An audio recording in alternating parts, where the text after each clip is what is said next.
Hello, everybody, and welcome to our podcast.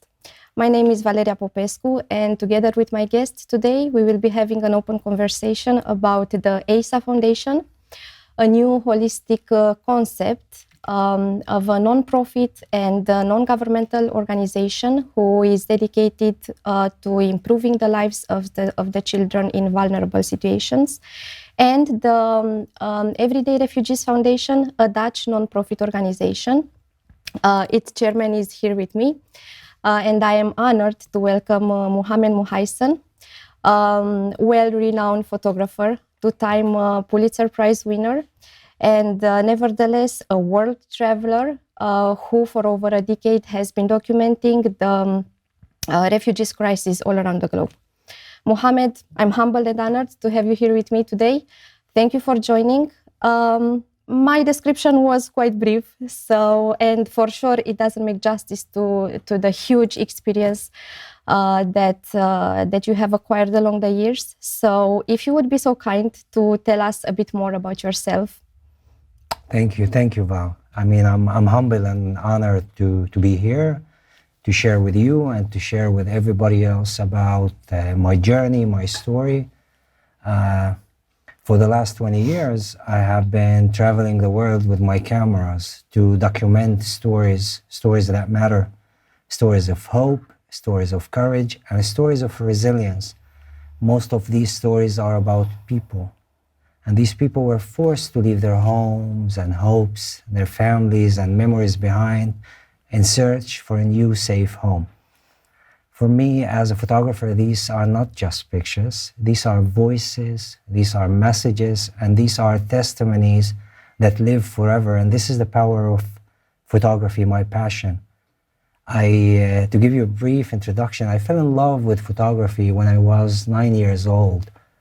My grandmother had a magical box. It's called Polaroid camera. And this magical box, I fell in love with it. You know, there's this box, you press a button, a piece of paper comes out that documents that moment, and it lives forever.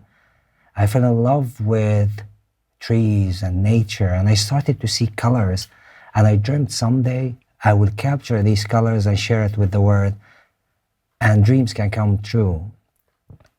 I studied journalism and political science. I wanted to combine my passion for photography with my education in hope to be a good storyteller, in hopes to make a difference. And I believe that photography is the best way to make a difference. Because if something happens and we never document, it never occurred. Yes, I have noticed you are using very often in all the writings on the website, on the foundation website, the Everyday Refugees, you are using this word documenting. Could you explain us a bit more what is your understanding? Because it's very interesting to see this aspect, documenting a crisis, documenting. Can you explain us a bit how you perceive the meaning of this? Thank you for asking. It's a very important and it's a very thin line. What he means by documenting or taking pictures. For me, documenting is following a goal. I don't just pass by and take pictures. I spend time. I invest and I get to know the people. So for me to be able to tell a story, I have to live it. I have to be part of it, and I have to documenting it with honesty, with the credibility, and with all the ethics that I learned through my journey. You know, people allow us to enter their homes. People allow us to be part of their lives. So the least we can do is tell their stories with honesty and pride. And that's the type of photography that I do. And if I may ask another question, the journey that you had and you still have from photography to humanitarian. So it was mostly born in that period of time when you were documenting, when you were doing the journalism work, right? Yeah. And this is what led you to the humanitarian aspects of your career. Definitely. I mean, there's always been something missing at the early age of my professional career. I was there to inform the world. I was there to show the world what's happening here, what's happening there. But then I realized in the middle that I could do way more than that. And that simply evolved the moment I remember that we're all humans. I mean, before being a photographer and after being a photographer, I'm a human being who's taking picture of other human beings. So I wanted to commit all of me to the cause of helping those in need. And that's simply through pictures. That's simply what you are doing today with ASA. So how to do that, I didn't realize until a decade. I mean, I spent 10 years traveling from war to another, from conflict to another, and I always seen the same people affected, the victims of these conflicts. And I wanted to do something until one day I met a young boy, and this boy was a burden for me that morning. I was sitting on a roadside on the outskirts of Islamabad, Pakistan, waiting to capture a moment, waiting to capture a picture. And there was this little boy running in front of my lens, putting his hand on the camera. And the most important part in photography is you have to be patient and you have to be a dreamer, because photography is all about capturing moments in time. This moment. I spent hours waiting for that moment, and then out of the blue, a vendor who sells bubbles passed by, and the air became full of bubbles. And this kid, Mr. Zawar Khan, a young boy, an Afghan refugee living with his family there, he reached these bubbles with open arms, and I was there. I captured this moment. This picture was a picture that, for me, has a lot of hope. A few months after, I went looking for this young boy to hand him his picture. I wanted to give him this print. A memory. Yes. And especially this picture went out, became known, it was awarded prizes, etc. It's never about me. So I printed this picture and I gave it to Zawar. And for me, that moment was priceless. The moment he held his own picture in his hand. What was his reaction? Priceless. He was so proud. He was happy. He was overwhelmed. Everybody around him. And then I learned that it's the first time he sees himself in a picture. Wow. So I said, wow, can you imagine this simple thing that I did, what could do in someone's life? And that was for me the trigger. That was the trigger. Very interesting. And I think that photo will remain very dear to you. I saw it in many places on the social media. Yes, it's extremely impacting. And we've also noticed that many of the photographies that you are posting, that you are taking, are with or about children. And yes, I can understand, and I think we speak the same language. And this is also one of the reasons why ASA is focusing on the life of young children who are actually living in quite vulnerable situations, who are having health issues, which are impairing their day-to-day activities in all the ways. Yeah. And what you were talking about the moments and the uniqueness of a photography and the patience that you have to take, and it made me think of the uniqueness of our foundation, about ASA. The fact that what I personally noticed and what attracted me about this organization was the fact that there are actually two aspects. The fact that these people are here for the whole journey. Yeah. I was mentioning in the beginning that it's a holistic concept. So it's not only a case, you need a surgical intervention, we do it and that's that. No, there is this medical and educational campus, which is taking care about the physical issues, psychomotor problems, neurological issues, impairments, and so on. And on the other hand, is this activity center that allows the children to live the childhood. Yeah, That you're it was, giving them a chance. yes, because how can you cure even a physical disease without a smile?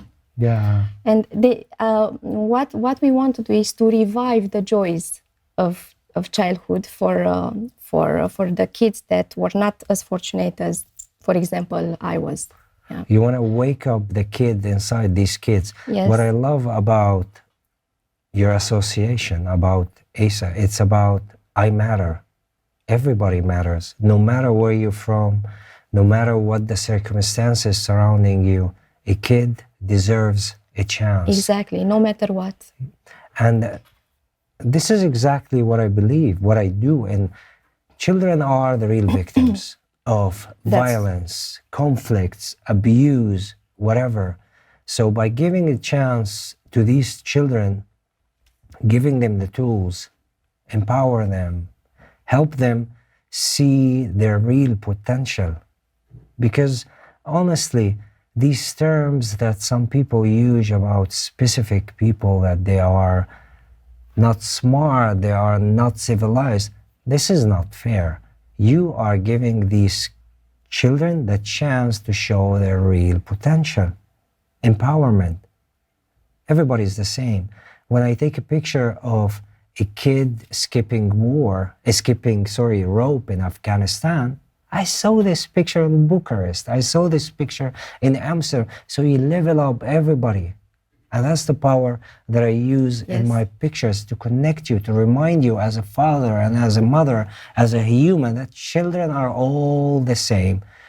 And the photos speak the same language. The difference is that that child is unfortunate because she or he was born in a different circumstances than that child or that child. But at the end, if we give the two to these kids, you're gonna see the magic happening. And these pictures that I raise to the world, it's just a reminder, it's a voice, it's a testimony. And I'm a big fan of your organization, of your association, because simply you believe in the fact that everybody matters. Everybody deserves a second chance. And nobody knows what they're capable of until they try. And if we don't give them that chance to try, to enable yes, a more proper, let's say, environment for them to develop their skills. Hope. Yes. Hope. You know what? I'm a very hopeful person. And every day, I hope a difference will be made. And it's a marathon. It's not a 100 It's not a race. sprint. It's true. It's not a sprint. It's a marathon. But I believe brick by brick, we can make a difference. And we start with one better than no one. That's a very good approach. Tell us a bit more about the Everyday Refugees Foundation and the connections to Romania. How did you get to know this country and its people?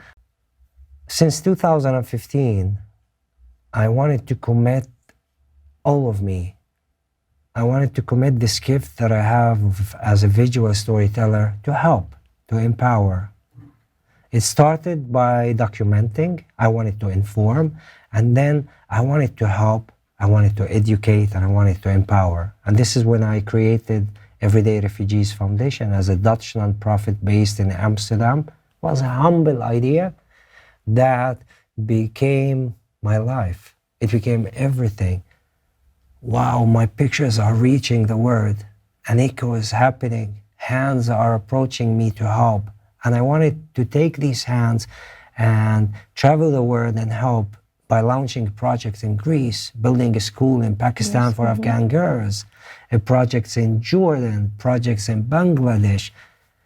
And unfortunately, a year ago, a war happened in Europe. Millions of people were forced to leave their homes in Ukraine, fleeing death. And this is when me and my team, we decided to travel to Romania. And we ended in Siret at the border. I was amazed from the Romanian hospitality. I've never seen this before.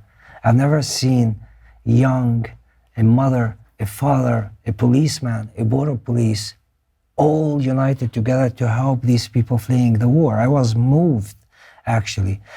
And I started documenting.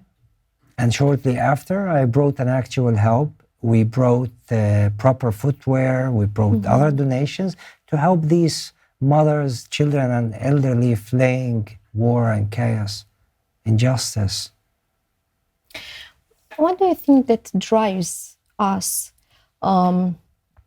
to maybe even sacrifice sometimes for the well-being of others? What is our triggers as human beings? What makes us help at the end of the day?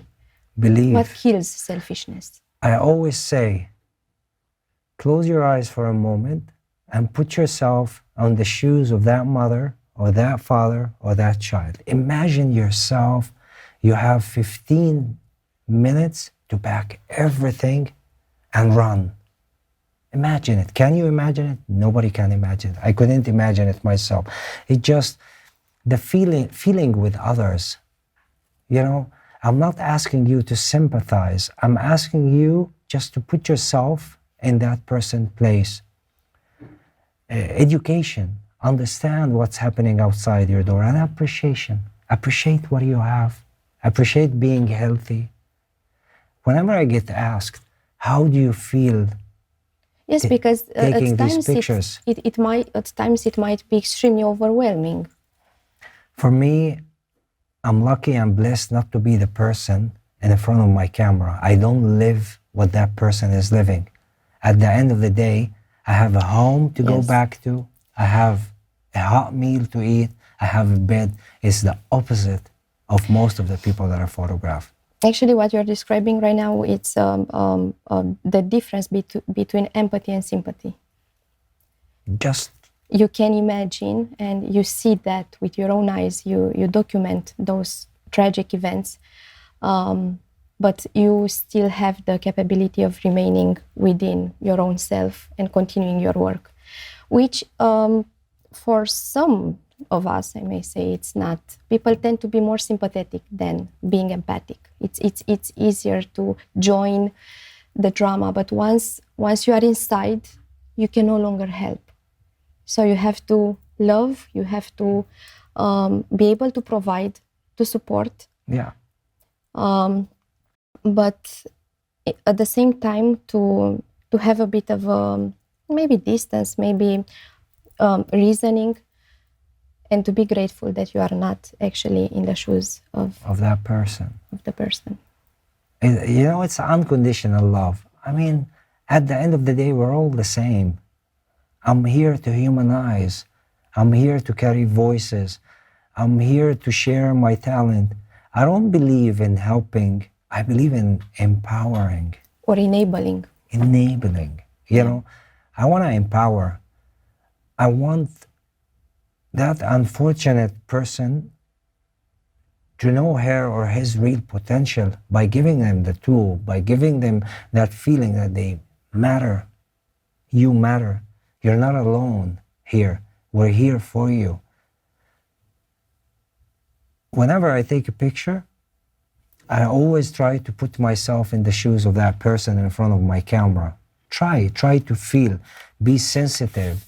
I try to be honest than impressive. Yes. That's the most important. This is the rules for me. You know, for me, I wake up every morning reminding myself how lucky I am. I didn't have... Was this an exercise or now it comes naturally? It's natural. It's a reminder. I didn't have a better circumstances than most of the people that are photographed. I had to work hard. I had to believe in myself. I had to follow my heart, you know. I had to consume time properly.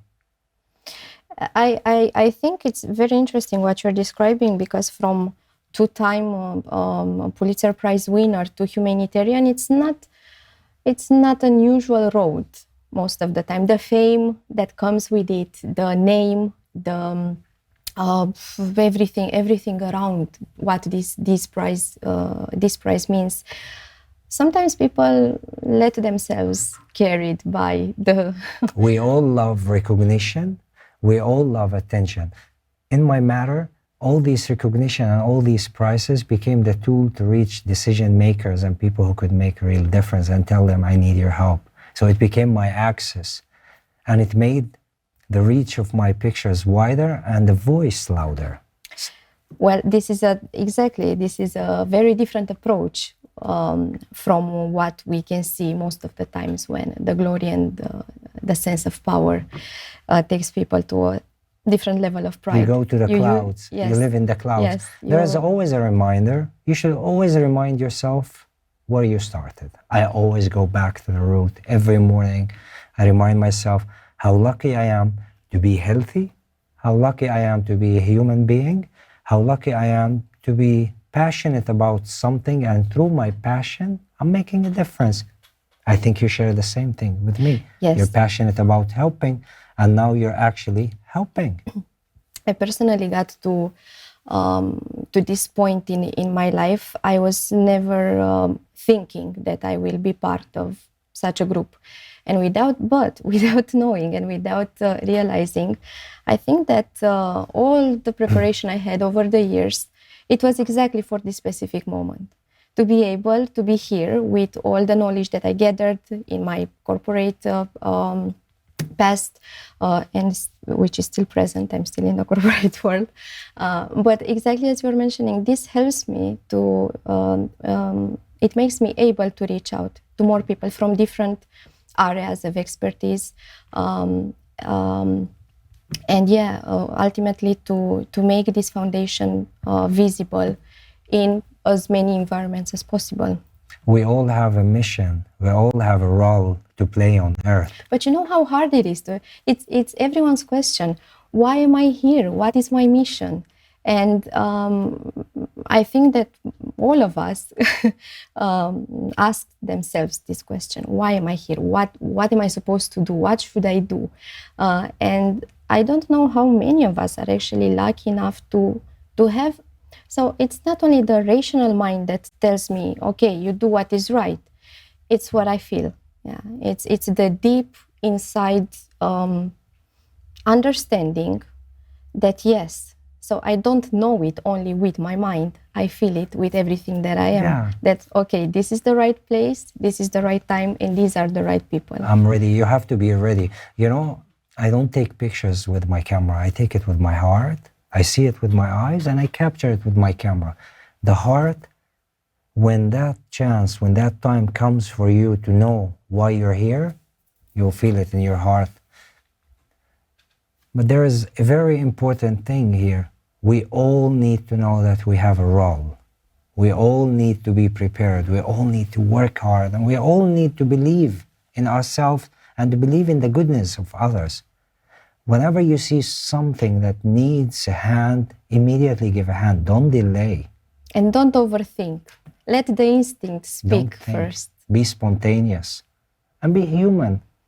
Helping others is technically you're helping yourself first. You know, whenever I make a difference, it reflects on me. You see, so you're not only doing a favor for others, you're doing a favor for yourself by going back to the nature of yourself. We're all meant for a reason. And whenever you feel you lost your way, just simply go back to the root. That's my trick. I never forget where I came from, and I never forget where I'm going to. I keep myself on a leash of judgment. Every day, whenever I go back, I remind myself with the things that I didn't complete, not the things I completed. You achieved.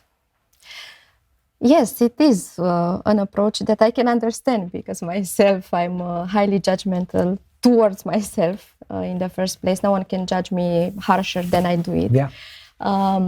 But at times it kills something. It kills I'm speaking for myself right now. It's making me take a step back. It kind of cuts the enthusiasm. I overthink. I tend to overthink. I think 2 times, 3 times. And yes, while it's not the pride that we are able to enable this help for these kids, for their families, for their parents as well. Because I'm passing from a topic to another, but no, I get you. I get you.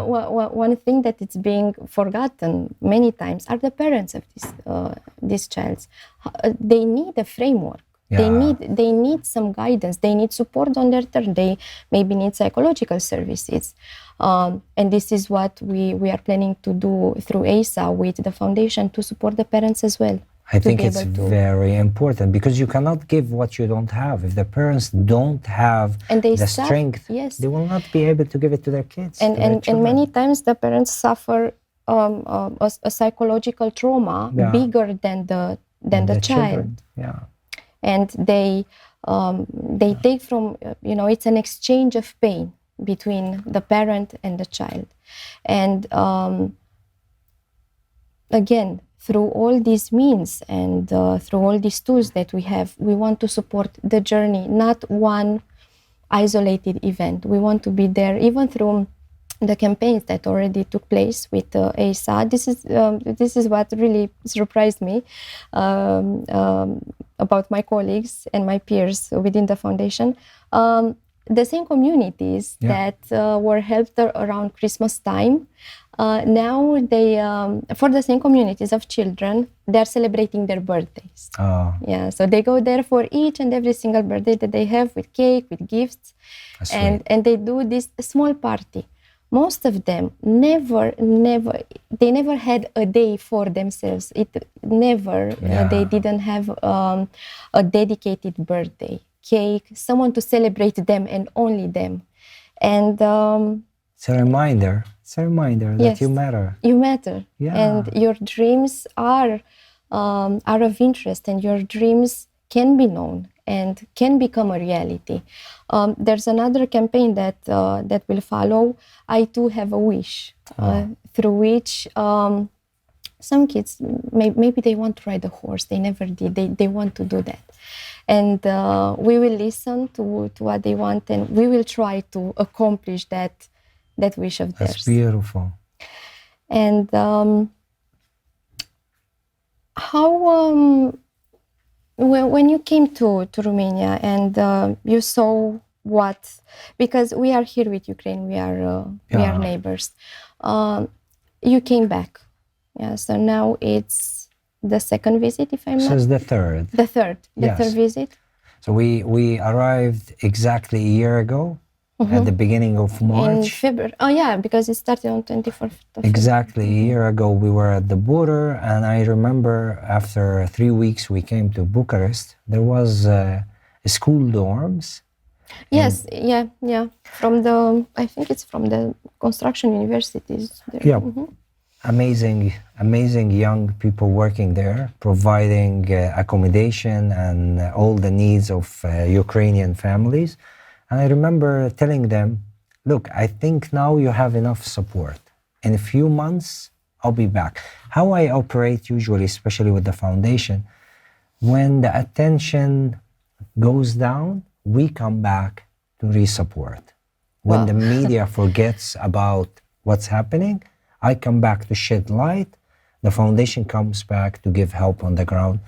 So, and we approached in September, and they said, yes, we need help.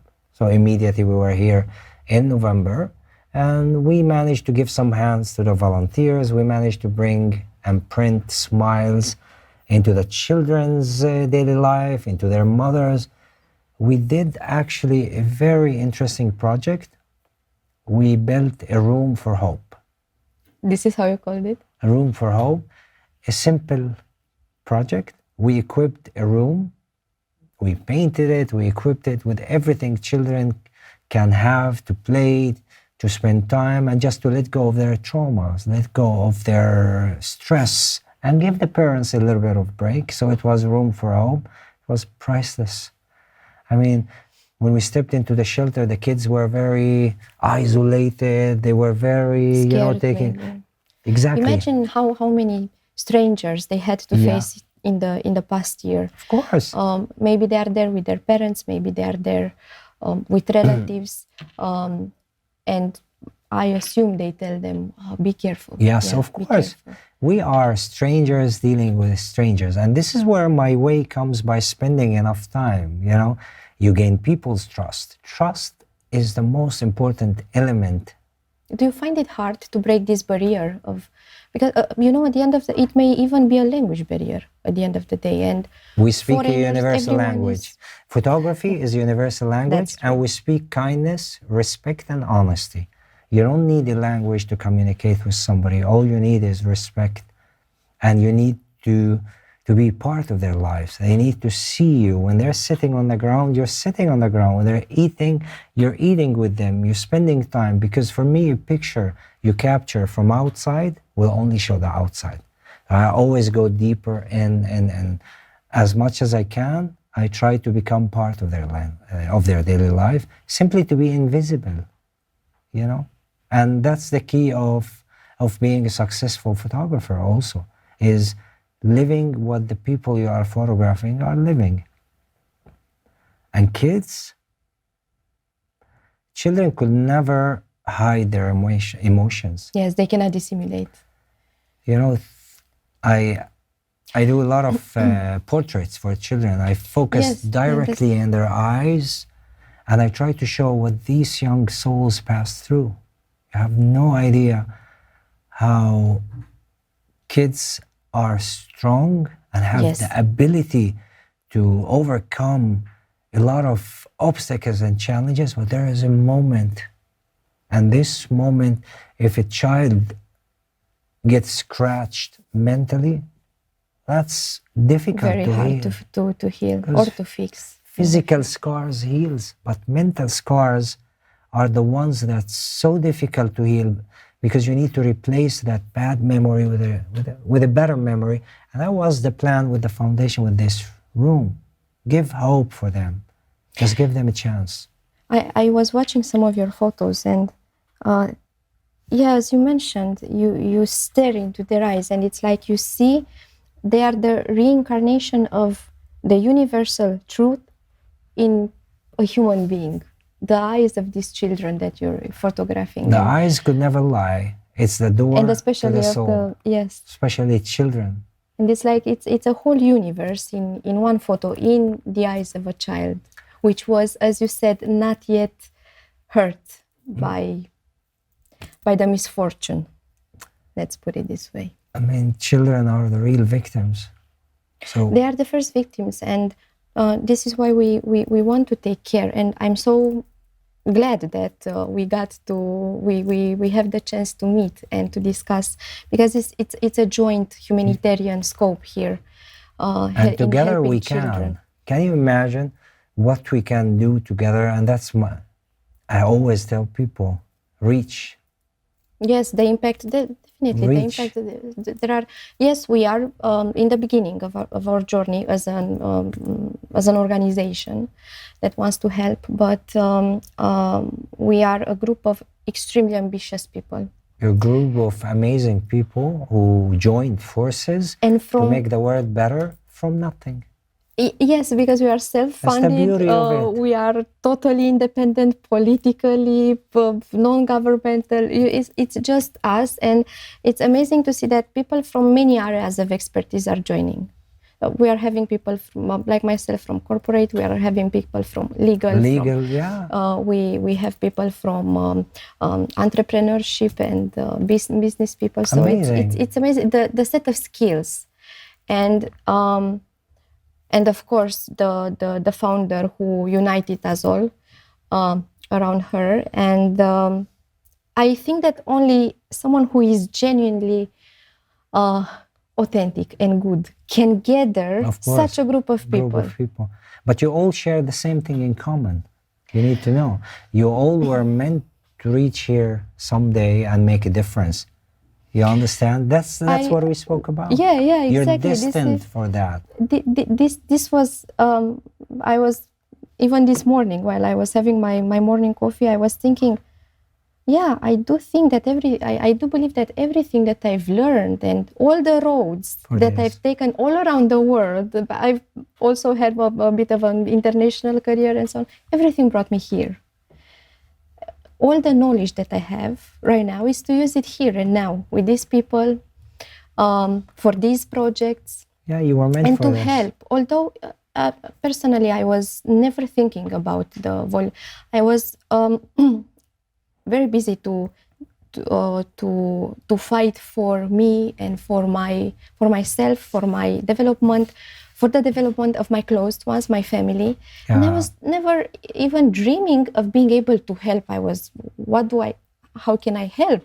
Like, what do I have that someone would need from me? And yes, now I have a greater and definitely better understanding of what help means. What is next? Right. So for the everyday refugees, for you as so currently we're very proud that we managed to build a school for Afghan refugee girls in Pakistan. You know, when we were kids, we used to complain about schools. I don't want to go to school. In some parts of the world, education is luxury. Education could be life-threatening. These girls, if they go to schools, they might be harmed. So that was a dream of mine that I said, someday I'm going to build a school for these girls, and we did it. We're helping now climate refugees in Bangladesh. Bangladesh? Yes, because... climate refugees? Yes, because from the climate, floods, many villages are vanishing. So even recently we had, And of course, in Romania, we're going to keep working with Stefan here to continue our project, helping Ukrainian refugees until they all go back home. Hopefully, this war is over and they all back to their homes. Again, it's not a 100-meter, it's a marathon. Yes. And as much as we can help, we will keep doing, and we look forward to our collaboration. I can say the same. And I understand you will be back in May? Hopefully in May. I would love to come back and continue together, you know, see how we can. For sure. We will be more than happy to continue our collaboration. And maybe in May we can have another conversation. Would love that.